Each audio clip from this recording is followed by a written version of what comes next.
Hello, my name is Claire Ahabwe-Banjirana, and I'm excited to welcome you to this conversation. I'm a researcher with a focus on childhood sexual violence. I work with the AfriChild Center, where I lead research and knowledge development. The AfriChild Center is a child-focused research institution that generates evidence to inform policy and practice to improve the well-being of the African child. Today, I'm excited to host these two colleagues from the Remnant Generation. We've worked with them for a very long time, and we're excited to hear more about their 10-year journey implementing solutions to address teenage pregnancy in Uganda. Thank you so much, Claire, for having us. My name is Fiona Nachitio. I work as the Director of Programs at the Remnant Generation. I'm so glad to be here. My name is Annabelle Nakabili Sebakije, and I'm the founder and executive director of the Remnant Generation. The Remnant Generation is a registered NGO in Uganda that is faith-based, and we serve girls and children that are survivors of sexual abuse and teen mothers. Welcome again, ladies, and congratulations on the 10-year anniversary. 10 years of amazing service to survivors of childhood sexual violence. Yes. So let's kick off our conversation by looking at these two issues, childhood sexual violence and teenage pregnancy. How do cultural, social, and economic factors intersect to increase vulnerability? So many people ask the question of, is childhood sexual violence even there? And as a person who has worked in this field for 10 years now, I can say, yes, it does exist. We have had to deal with so many children that have been sexually abused just at the age of 3, at the age of 7. And there is a culture that I still want to do research about, where a man will not actually penetrate a girl, but has to have sex with non-penetrative sex with a virgin girl because they believe that that is a source of wealth. So culture has influenced sexual abuse a lot, and that is why it is increasing in so many regions in the country. There is the culture of oxytocin in among the Westerners, where if a boy just gets to be attracted to a girl, he will carry her away. And that same culture is actually very common among the Karamajongs as well. So you end up finding that girls are only looked at as sources of bride price. They're looked at as homemakers, just having children and building homes for their men. And the value of a girl child has basically been reduced to that. So many of them have not gone to school. Many of them have missed out on chances of employment because they are married as young as 13 years. When a girl starts her menstrual period at 13, she is looked at as a potential wife, and that has made them more susceptible to sexual abuse and vulnerability. And even being in a community that is patriarchal, you find that the value of a girl child is not equated to the value of a boy child, because a boy is highly valued and then the girl is lowly valued in the family. So she ends up missing out on many of the chances, and the power of a girl child is not really felt. They are voiceless. Their rights and freedoms have been trampled on.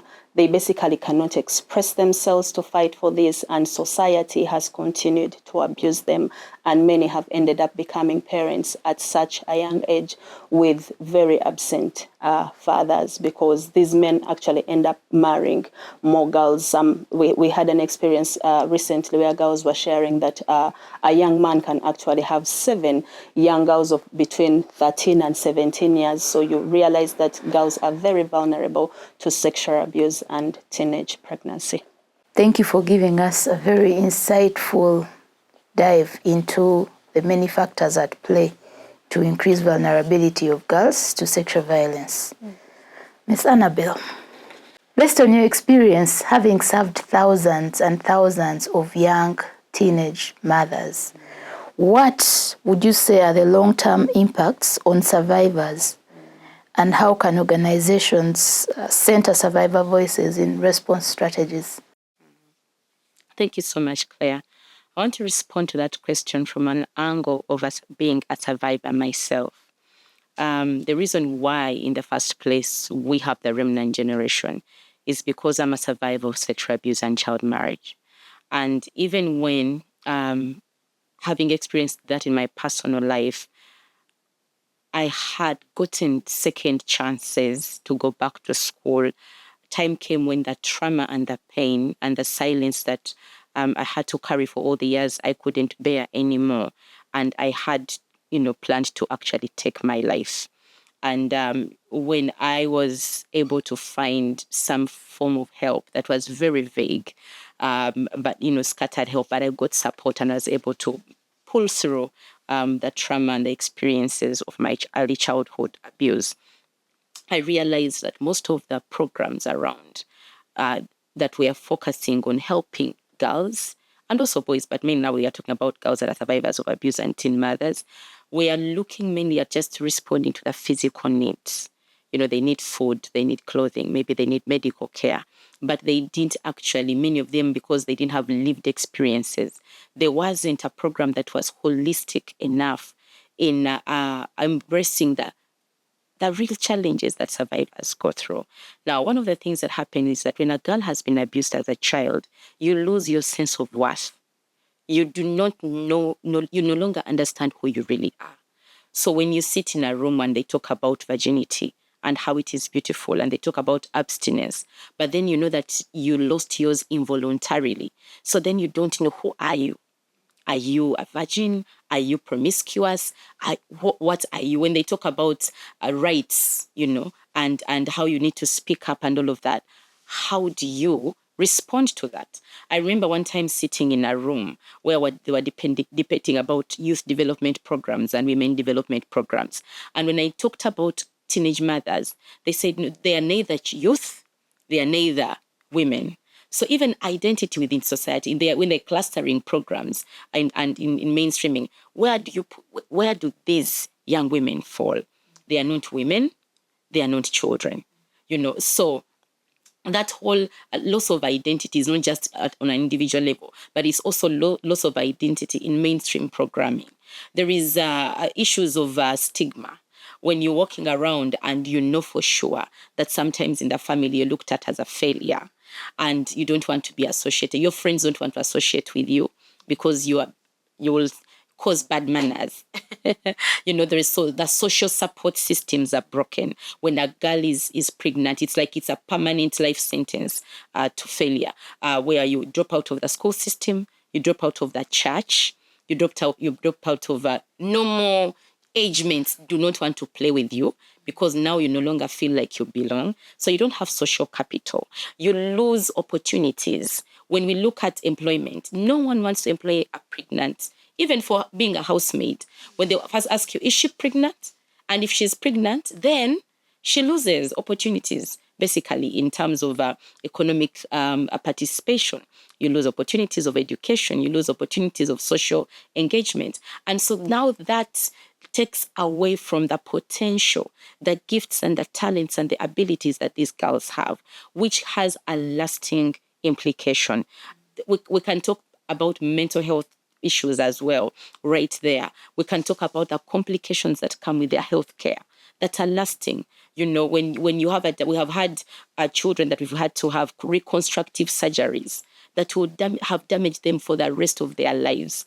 When you're mending the broken, the ruptured hymens, and there is all the damage that is done to the womb because the child is carrying a child when they are still young.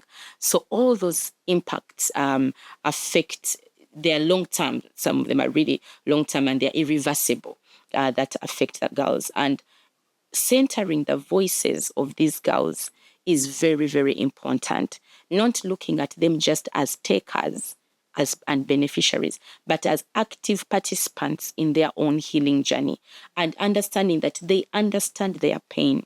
So having them not just as storytellers of sharing their experiences, but active participants in planning and sharing what will work for them, understanding if they want to engage with the families or not, bringing their voices at the forefront and realizing that they have something valuable left for them to offer to society. Thank you very much. You are involved in a lot of policy advocacy. And From what you just shared, you understand these issues from a very personal level. Could you share what some policy gaps could be in terms of protecting children from sexual violence and ultimately teenage pregnancy as well? Thank you, Claire. I think in Uganda we have great policies, and I think one of the biggest gaps has been implementation and enforcement, because our child protection budgets and programs do not really have a lot of commitment from government in terms of funding. So you realize that from probation office to child helpline to police, family and child protection units, we still have a huge funding gap there. And then we also still have a program, a gap with when it comes to regulation on issues of teenage mothers. Like I shared earlier, where do they belong? Even at national programming level, they are being categorized as there's just a label of this. Are they children? Are they adults? Are they youth? How can we deconstruct that label of teenage pregnancy and identify who they are? And I'm strongly advocating the fact that they are realized as children with children, mothers themselves who are needing parental guidance. And therefore, that will change how we look at them, how we think about them, how we design our programs around them. And also when it comes to areas, for example, of homes, like our maternity housing is designated as a children's home. But you realize that the regulations of a children's home are completely different from the needs of a teenage girl who is pregnant or already having a baby. So those gaps still exist within our policy, and I'm hoping that with the research we are doing with AfriChild and the more studies that are coming up, that we'll be able to make some amazing recommendations that will bring about some changes that are overdue. Very interesting. Since you've talked about the research, my next question is, how can we create research collaborations which produce applicable, relevant, and usable knowledge for all parties, including influencing policy action as well as funding decisions, based on the gaps you've highlighted in interventions and in policies regarding how we cluster sexual violence and how we profile a child and put certain labels that affect the way we implement our interventions.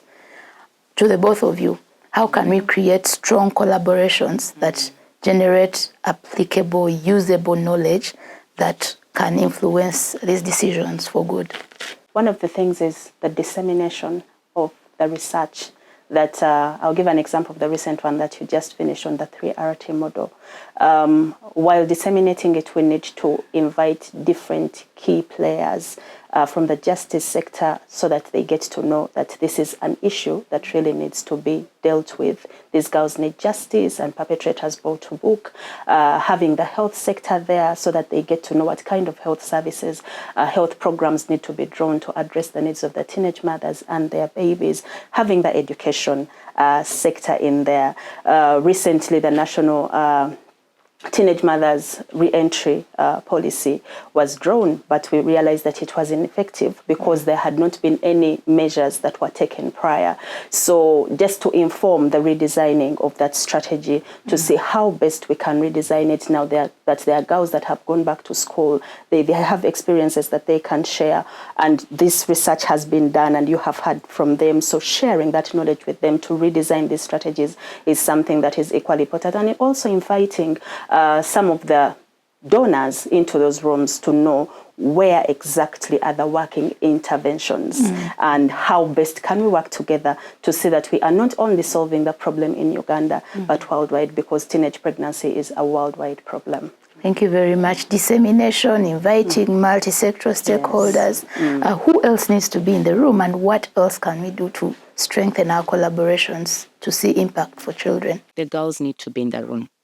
The girls need to be in the room. I think that it is time for them to lead their research and inform their research and participate. Child participation is not just a thing to tick off the box and we say we put T-shirts on them and brought them on a panel, when we have already made decisions. Exactly. But we want them to be really involved in that informing, in that designing of the research questions, in actually analyzing that data and what it means for them. I think that is an area that I admire that AfriChild has picked up, and I would like to see that many more people do that. And the other area that I think we need collaboration a lot is I feel like there's a lot of good work being done, but there's a lot of duplication.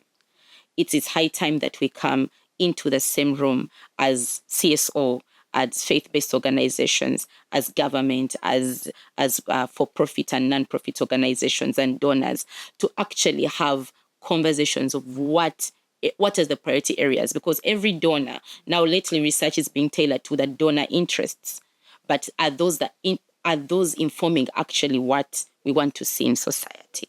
So having that same room, whether we are being brought together by Ministry of Gender or being brought together by the researchers, to have multi-sectoral negotiation or collaborative initiative that brings the conversation at the table and eliminates duplication of efforts, and we see what is working, what is not working, what are the best practices we need to take forward.